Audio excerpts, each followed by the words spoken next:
শীতের দিনে পাহাড়ের ওপর রোদ পোহানোর মজাই কিছু আলাদা। তাই আমরা সবাই ব্যস্ত আছি বিভিন্ন রকম গল্পে এবং মজার মধ্যে। হঠাৎ ঠিক হলো আমরা এখানে পিকনিক করব। তাই যেমন ভাবনা তেমন কাজ। নিচে থেকে গ্রামবাসীদের কাছ থেকে সমস্ত কিছু রান্নার জিনিসপত্র জোগাড় করে আনলাম।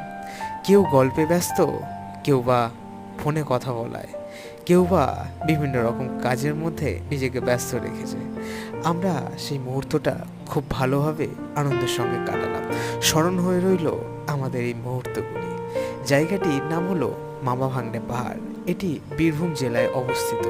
রান্নার কাজ তখনও চলছে। এটি হলো মামা ভাগ্নে পাহাড়ের ওপরে, আমরা সেখানেই পিকনিক করছি। সাবস্ক্রাইব করুন এরকম ভিডিও পেতে, আমাদের সঙ্গে এগিয়ে চলুন। একদিনের জন্য এই জায়গাটি থেকে ঘুরে আসতেই পারেন। শীতের দিনে পাহাড়ের ওপর রোদ পোহানো